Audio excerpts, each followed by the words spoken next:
you're here. Yeah, we're so glad you're here. Oh, we're so glad to be together in unity. We're so glad you're here. We're so glad you're here.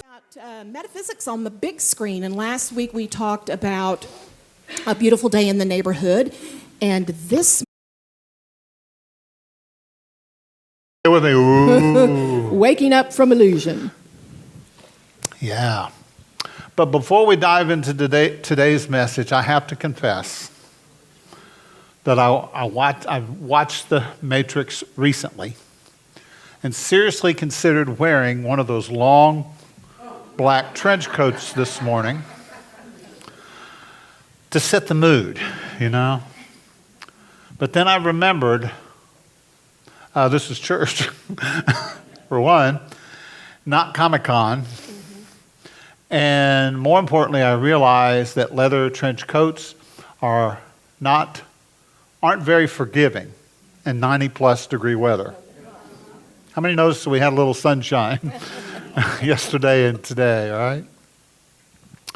But let's be honest, who hadn't watched The Matrix and secretly wondered if maybe, just maybe, life is some kind of a...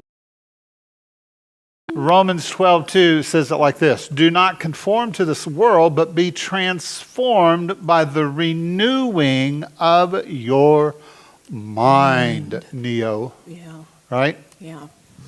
So this movie is from 1999. Now, I was absolutely floored when I realized that this movie is 25 years old.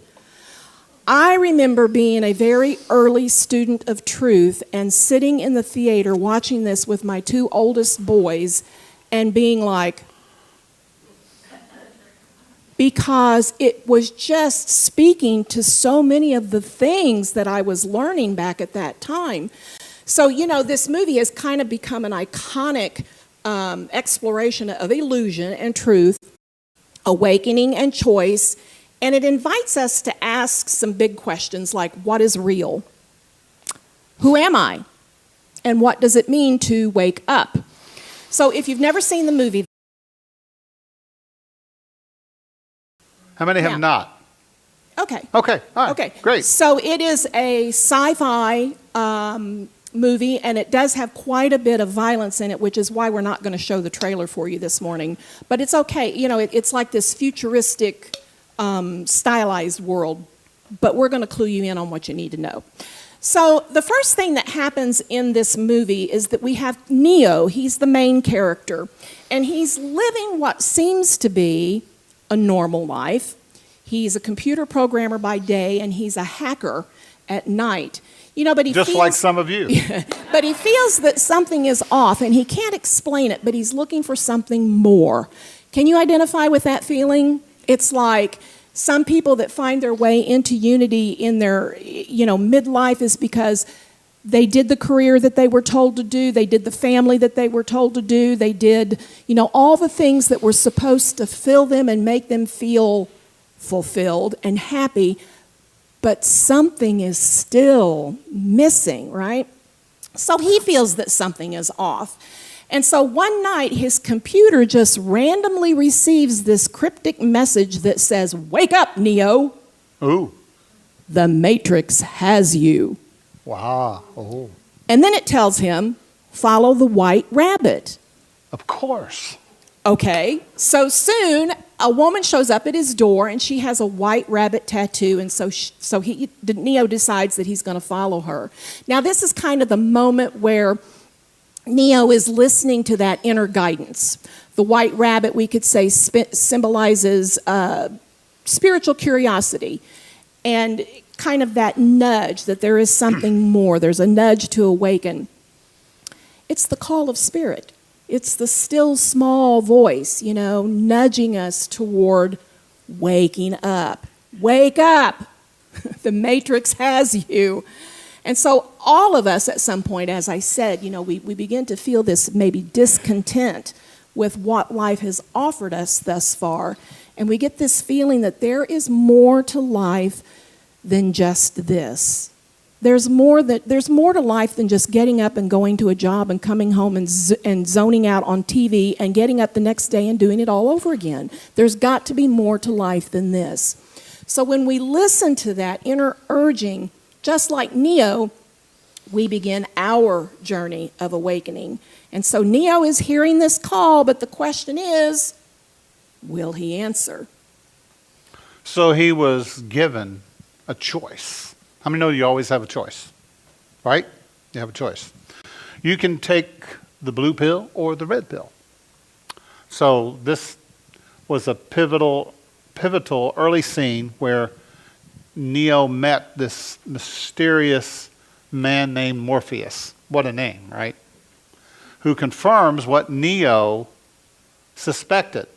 Everything he believes about the world is an illusion. Let's say it together. Illusion. A computer-generated dream called the Matrix. It's not real.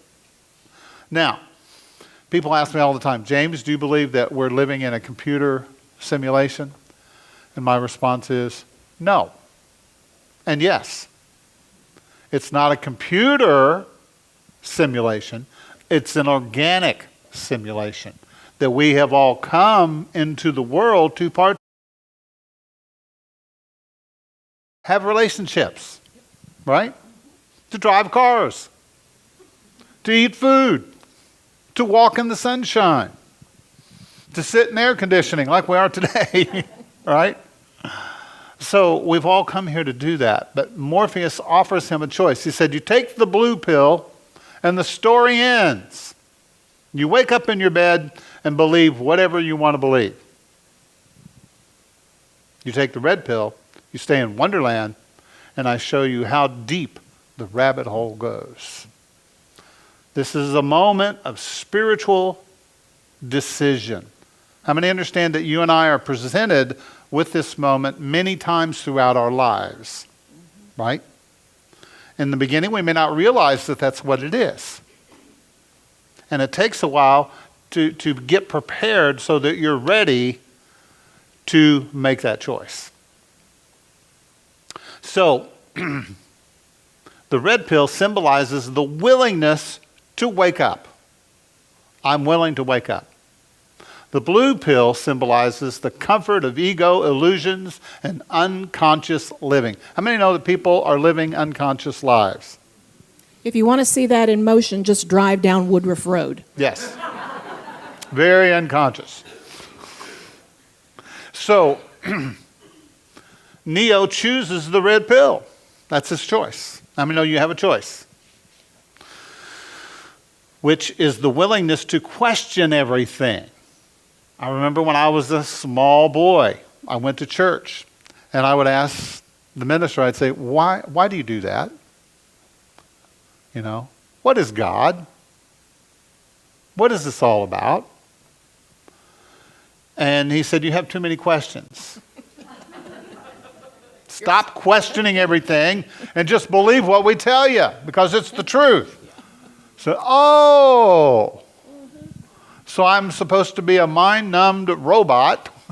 That's not what I said, when I was 12 years old. But I do understand that that's what I was being told now. See, in the world, many times we're told just shut up, sit down, and listen to what you're being told. How many know it's okay to question? It's okay to ask questions. Right? It's right. Necessary. He said it's necessary. And it is.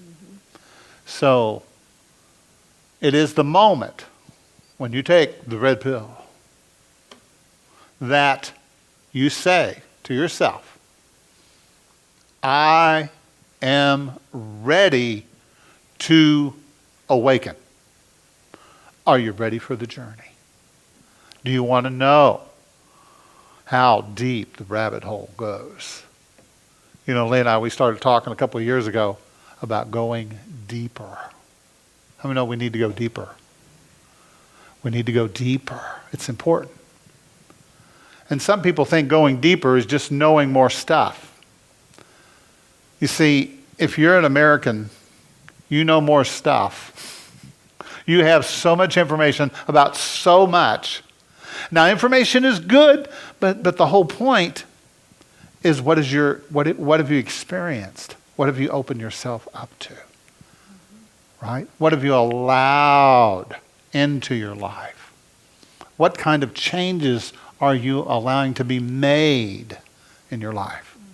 Does that make sense? And as you said, question the things that you believe.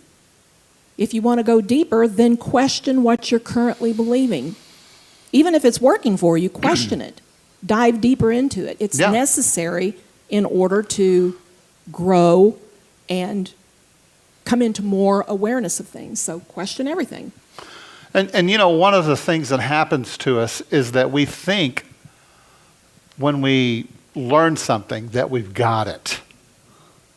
And what I've discovered, no, there's levels and layers to everything, right? Mm-hmm. Just like, what is that dip that you make, that 7-layer dip? 7-layer dip. Oh, man. You just eat the top and, it's good. But, when you really dig down deep, you get the whole thing. And you say, this is why it's so good. I knew we'd get to food. So, but that's the way it is with truth. It's revealed to us. Now, we get the whole thing, It's in there. We've already got it. You already know, you already have everything that you need to know. You already have it all inside you. It just needs to be released, right? And that's what spiritual teachers do, is they help you to release what is already there inside you. And how do we do that? We do that through revelation, understanding, allowing, receptivity, openness. When you think you've got it all figured out, you're in trouble. Right? Because the Sadducees and the Pharisees in the Bible, they thought they had it all figured out. They thought they knew what it was all about. The Sadducees. Wonder why they were so sad. You see? And the Pharisees. I am so fair, I see. Isn't it interesting how a name sometimes denotes the nature of a thing or a person or a place? It's interesting, isn't it? Have you ever explored your own name? I know Leah, you may not know this, but she was born Tamara Lee King. Right? And so when we moved to the Carolinas, she changed her name to Leah because she didn't feel like a Tamara anymore. What is a Tamara? It's a palm tree. Palm tree. But, we've done studies over the year, and they say that your middle name is actually your spiritual name, your inner child's name. Something to think about, right? So maybe explore that a little bit and see what comes up. And I'm not saying it's true for everybody, but that's kind of... No, because your middle name is just an initial. It's C. They used to call me Jimmy C. Yeah. So I'm not sure. The C can mean anything, right? That's right. So what does it mean to me? So it's all about spiritual awakening. Mm-hmm. The moment we choose to question our egoic beliefs, what we've always been told, our stories of fear, separation, lack, then we awaken to a higher truth. Because when you are able to question something, then you pierce it. Right? You pierce through it. And you pierce through what? The illusion of it. Mm-hmm. And then the divine is able to take your little crooked question marks and turn them into exclamation points. And instead of saying, oh, who am I? You're saying, I am a child of God. I am happy. I am truth. I am peaceful. Right? And then you begin to declare who you are instead of questioning, But questioning is always good. But after a while, you begin to see who you are. And then you start making statements of, this is who I am. This is who I am. And that's what affirmative prayer is. It's making a statement of truth and believing it in your heart and sending it out and getting it back. Right? Yeah. Yeah, it heralds back to this idea that we've been talking about quite a bit over the course of the last couple of weeks, that we're spiritual beings having a human experience. The real world is the spiritual realm, right? Where we're free. We're spiritual beings, and that spiritual realm is truth. It's the reality. Everything here is conditioned by our experience, our perceptions. When I go out and I see a deer in the yard, oh, there's a deer in the yard. But if James is in the yard and he's looking the other way, there is no deer for him. He didn't see it. It doesn't exist for him. So all of this out here is based on our own personal experiences and perceptions of things, as well as our belief systems. Yeah. And Romans 12:2 says so beautifully, do not conform to the pattern of this world, but be transformed by what? By the renewing of your mind, renewing those thoughts and beliefs and patterns that you hold. Yeah. Yeah. You know, I knew a guy one time who believed that he could never speak in public. He had internalized this belief since childhood. But one day he was asked to share a short reading in his church. Terrified, he said, yes. That moment was his red pill. It broke the illusion of, I can't. And from then on, he began speaking regularly. He eventually became an ordained unity minister. The truth set him free. Right? In high school, I was so shy. I was so quiet that I spoke up one time in school. One time. And in my yearbook it says, remember the time that Jim King spoke up in class. You would never believe that, would you? True story. Yeah. I lived it. Yeah. So in unity, we understand that truth is not dogma, but it's eternal spiritual reality behind appearances, right? So truth with a capital T reveals our oneness with God, our divinity, our creative power. And just like Neo, when we awaken to that truth, we transcend the illusions of fear, of lack, of separation, of not being enough. So the second pivotal scene happens when Neo decides he's going to take the red pill, and he wakes up in the real world. So after Neo takes this red pill, he wakes up in a pod-filled goo mess. He's weak, he's pale, and he's connected to all these wires and these like robotic machines. There's poor Neo. And the process is jarring, to say the least. And he asks Morpheus, he says, why do my eyes hurt? And Morpheus answers him and says, because you've never used them before. Oh. Ooh, waking up spiritually isn't always graceful. And sometimes you might say it's a little uncomfortable, right? We begin to see these illusions in our lives, these old belief systems, these dogmas, these fears and so forth, and we feel disoriented. We feel a little, we feel thrown off kilter. But it's really the beginning of true sight, seeing things as they truly are. So think of someone, even perhaps yourself, who begins meditation, or someone who's confronting trauma for the first time. And there's often this resistance or this confusion, sometimes even physical discomfort. When you're sitting trying to meditate and the circus comes marching through and you're like, okay, surely this has been 15 minutes, and you look down and it's been 2 minutes. There's, the ego wants to get up. It doesn't want to do this. There's discomfort in that.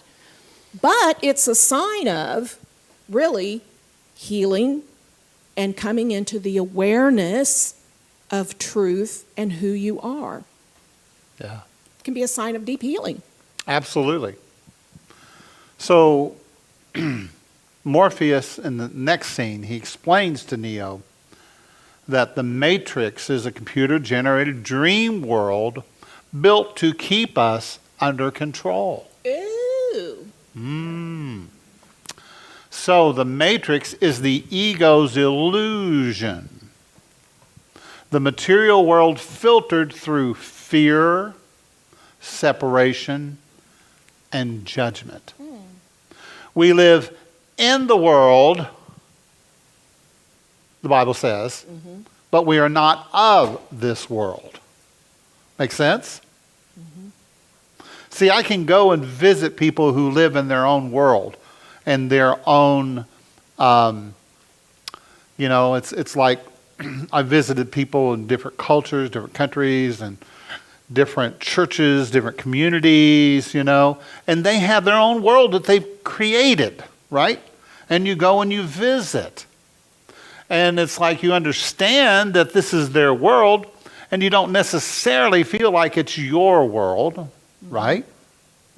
So you're in that world, but you're not really of that world because it's not where you come from. Make sense? And even on a smaller scale, it's like we have two worlds in our house. Because I have my office and he has his office, and they are two completely different worlds. Yeah. Right? And sometimes when I'm going off to my office, he'll say something like, yeah, go on up to your own little world up there. It's because I have my things up there that make that my world, and he has his world. Yeah, which one has the most fun? Me! Oh. My world. There you go. Charles Fillmore says that humans are not material, they are spiritual. Right? In the Course of Miracles it says, and listen to this for just a second. Don't let it blow your mind. All right? But it says, nothing real can be threatened. Nothing unreal exists. Herein lies the peace of God.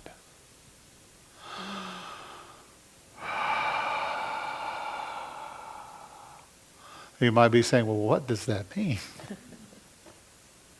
Well, nothing real can be threatened.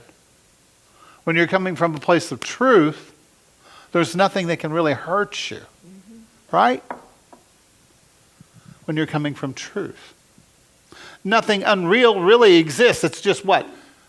Instead of illusion, I like to use the word temporary. How many know that this world is all temporary? Your beautiful new car that you just bought will end up in the junkyard as a rust bucket. Right? Something to think about. So, was it really real? Well, for the moment, it was there. I enjoyed it. I loved it, right? But the peace is beyond all of that. The peace is where? Inside of me. Wow. So I'm at peace in the world. I'm at peace in the car. I'm at peace outside the car. I'm at peace at home. I'm at peace outside my home. I'm at peace when I'm with you. I'm at peace when I'm by myself. So I'll take a breath of that. Wasn't that great? But what if there's things happening in the world that you don't understand that, what's it all about? I still want to be at peace because somebody has to hold the high watch. Are you holding the high watch or are you watching from underneath the couch? You know what I mean? So we need to hold the high watch of peace in the world. So we have our cultural programming that tells us you're just not enough. I remember there was a kid down the street that he was very tricky. we were together, he would do all these things that I wasn't supposed to be doing, right? And then, but when he was around my parents, oh, he was just a little angel. They said, why can't you be more like Timmy?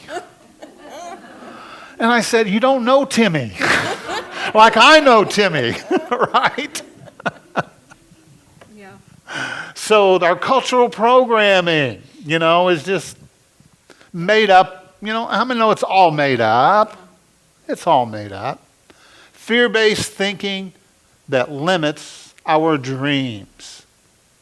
Anytime you put a limit on your dreams, it's because you've got some kind of fear at the root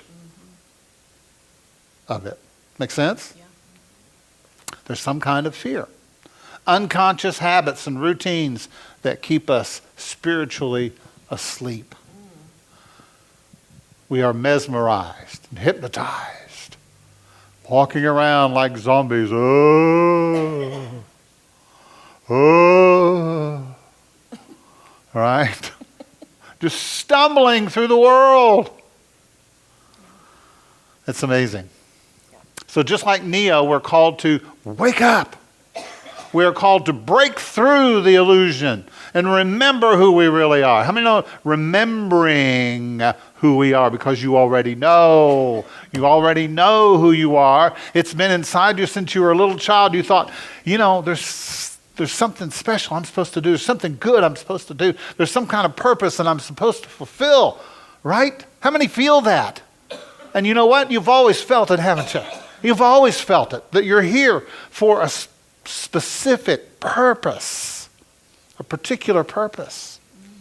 We're all here for that.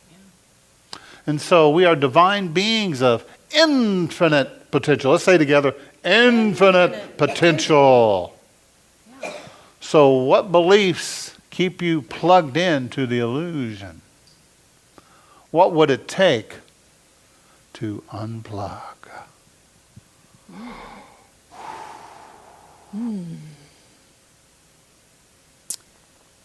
So Neo begins training with Morpheus. And they're in this dojo, and Neo has to begin to unlearn what he thinks is possible. And so they're doing these, what do you call that? Martial arts. Yes, they're doing martial arts. And Morpheus tells him, don't think you are, know you are. So spiritual growth is about knowing, adding new ideas as much as it is about unlearning false ones. We unlearn false ones, we add new ones, and we train our minds, not by effort, but by surrendering to divine truth. At one point, Morpheus tells him, stop trying to hit me and hit me. Right? It's like the quit trying, quit playing in this world of, I can't do it, I'm not enough. But I'm trying so hard. I've tried all that. It doesn't work. And just do it. I think Nike adopted that, didn't they? Just do it, right? So there was a student once who asked a Zen master how long it would take to become enlightened. And the master said 10 years. And the student said, well, what if I worked twice as hard? And the master said, 20 years. So sometimes awakening requires less doing and more being. Quit trying to hit me and just hit me. Quit the doing and just be. Yeah. Yeah. In the next scene, Neo has some doubts. You ever had any doubts? You ever feel like you're called to do something? It's like, oh, I don't know. Yeah. Right? Can I do this? And he begins to question whether he is the one, because that's what they called him, in the movie. You're the one, Neo. Yeah, and Neo actually is one if you rearrange the letters. Ah. Ah. Ah. Ah. So he falters, he struggles, but he wants to go back to sleep. Because how many know when you're laying there in the morning, I remember when I was a kid, Jimmy, it's time to get ready for school. I just turn over. Jimmy, it's time to get ready to go to school. And then the decimals escalated from there. So And your middle name got added. that's true. Jimmy C. King, it's time to get up. So everybody on the spiritual path at some point or another, and at times more than other times, will wrestle with the idea of doubt. Okay? But how many know that's good for you? It's good for you to doubt, because doubt will help you to bring clarification. It will help you to begin to see through the illusion more. See, we have to understand that we're not just here to use the good tools. Have you ever seen a pair of pliers? Right? Or a hacksaw? They're pretty dangerous. And you have to learn to be skillful to use those tools.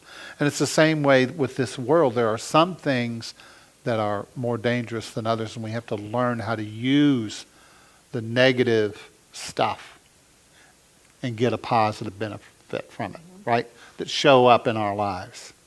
You ever have anything happen to you that you're like, wow, I don't know what I'm going to do now.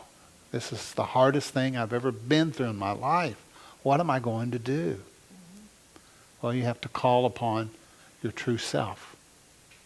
The I of you. Right? Call upon your true self.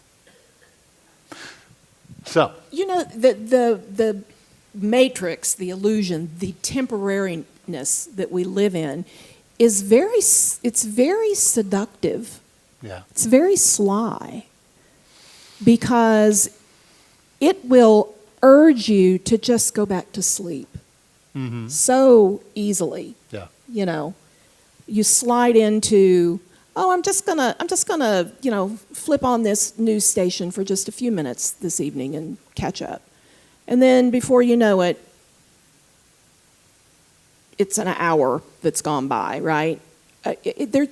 We have to be on the alert. We have to have that level of awareness that allows us to see when we're falling back to sleep to who we are. Yeah. And falling into that seductive world of, let's just let things go on the way they're going, and, because being on the journey, the spiritual journey, is work,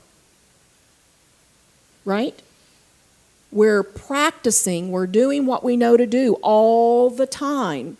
We're putting feet to our belief systems. We're walking it out in shoe leather. Yeah. It requires us to be engaged. Well, the ego clings to its false identity and says, who do you think you are? But the soul is constantly whispering, you are more than this. Yeah. You are more than this. That's what your soul is constantly trying to tell you. Yeah. You are a spiritual being having a human experience, not a human being having a spiritual experience. So we want to affirm daily, I choose truth, I choose awakening. When you get the choice, and I know you always have a choice, choose to wake up. Choose to wake up. Because it's going to be so much better when you wake up, right? Because when you get out of bed, you jump around, you move around, and then you go out and do the things that you're here to do. Yep. Because that ego is so fickle. It's like we were talking to some friends the other day, and we were talking about how that same ego that says, Oh, you've worked hard all day today. You deserve to have that piece of chocolate cake. Go ahead. Okay. You deserve it. And so you eat it. And that very same voice, what's the matter with you? You know better than to eat that. It's going to, what? You can't do any better than that. It's the same voice. That ego is fickle. We have to be really careful. So in the climatic ending scene of this movie, Neo has overcome the doubts and he is stepping into his own. He's seen the Matrix for what it is. And when you see anything about the Matrix and you see that green, the green cascading numbers, that's what he realizes that the Matrix is. It's this cascading code. That's all it is. It's cascading code. And when he comes to realize that and he encounters the bad entities that he's encountering in this movie, all of a sudden, the bullets are flying towards him and he's able to just raise his hand and they stop in midair. And they come up to start fighting him and they're just punching, and he's just, he's just moving with this calm awareness because he has stepped into and is living in truth. This is the Christ awakening. The illusion loses its grip on us, and Neo becomes an agent of light. Not because he fights harder, right? But because he remembers who he is. Remember, in unity, our first principle, there is only one power and one presence, God the good, omnipotent. And when we align with that, we transcend the fear, the doubt, the separation. There is only one power and one presence, God the good. So, there's a moment, back to that idea of when we're meditating. When we stick with it long enough, we get to a point where that parade stops, where all that chattering falls away. And in that stillness, we have a sacred encounter. And that's your Neo moment. That's when you see and you come from, you embody, have your movement and your being in that truth of who you are, Yeah. Well, the Matrix, like all these movies that we'll be talking about over the next few weeks, they're just mirrors. That's all they really are. They're just mirrors, and they reflect back to us what we need to see many times about ourselves. So, in this particular one, what illusions are you ready to leave behind? Why don't you think about that? Is there an illusion that you've been caught up in that you're ready to let go of, to move behind? And where in your life are you being invited to wake up? Where is your pressure point? Right? Where is the pressure point? That's an invitation to awaken. It's an invitation to awaken. Right? So in closing, you don't need to take a pill. You just want to see things differently. A shift in your awareness. Just as Morpheus told Neo, I'm trying to free your mind, but I can only show you the door. You're the one that has to walk through it. We have shown you a door this morning, and now it is your opportunity to walk through it. So let's breathe. Allow yourself to just breathe free.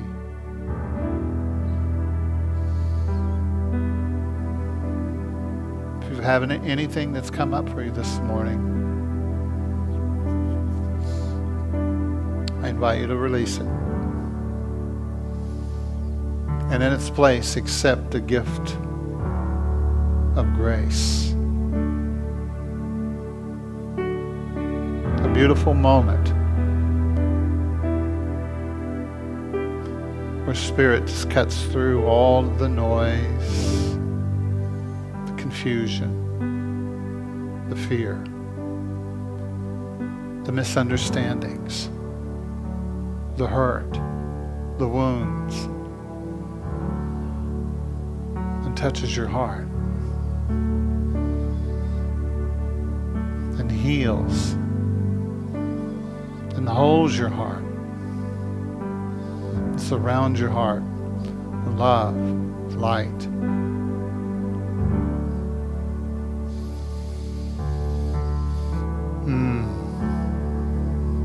This is the blessing, sweet peace of mind, an open heart, and a new path to walk. That's what we're being called into, invited into, to journey somewhere where maybe we haven't really been there before, something totally different. But that's okay. Because whatever comes up in your life, you're more than capable of meeting the moment, because you're a divine being.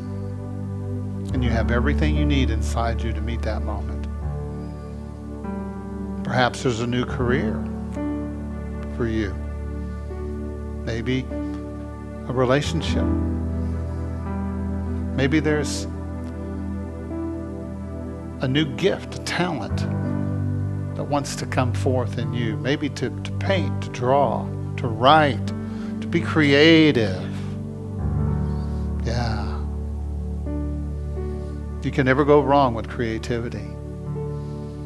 Because in one sense, God is creativity. That is the divine expressing through us. Planting flowers, making beautiful gardens.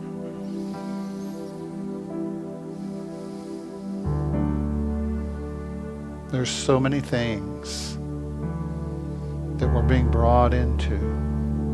Some of those things are very simple, and some of those things are going to take a little nudging and a little urging. But if we're open to it, we can do it. We can do it.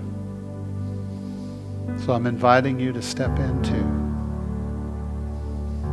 whatever it is for you to become this day. If you know of someone that you'd like to pray for, that you'd like to hold in this moment, I invite you to whisper their name aloud and then say a prayer in your own way and just surround them with your love and feelings of support, appreciation.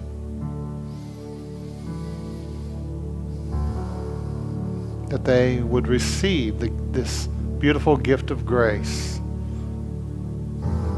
into their lives, an opening, an awakening in their hearts.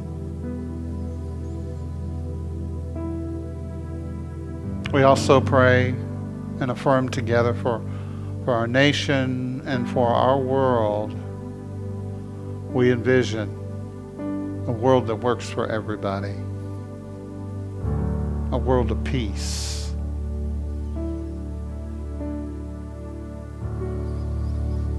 And we call forth the highest and best in all of our leaders around the world for peace in these times, for understanding and compassion. Knowing that it's not about being right or wrong, but it's about being a representation of the divine in this earth. And so we call forth that good in all people and all beings everywhere. We envision it, we see it, and we declare it to be so. And we bless this time together. And we are grateful for this beautiful community this morning. And we give thanks. I invite you to hold just a moment in the quiet for just a moment.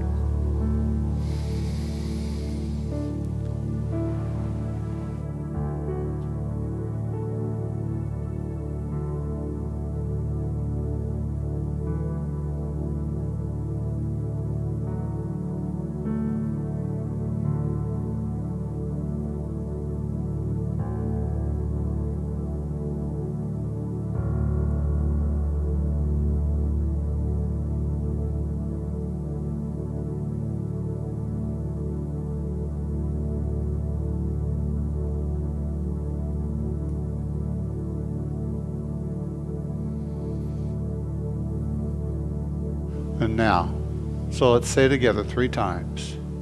Thank you, thank you, thank you. And so it is. So it is. So it is.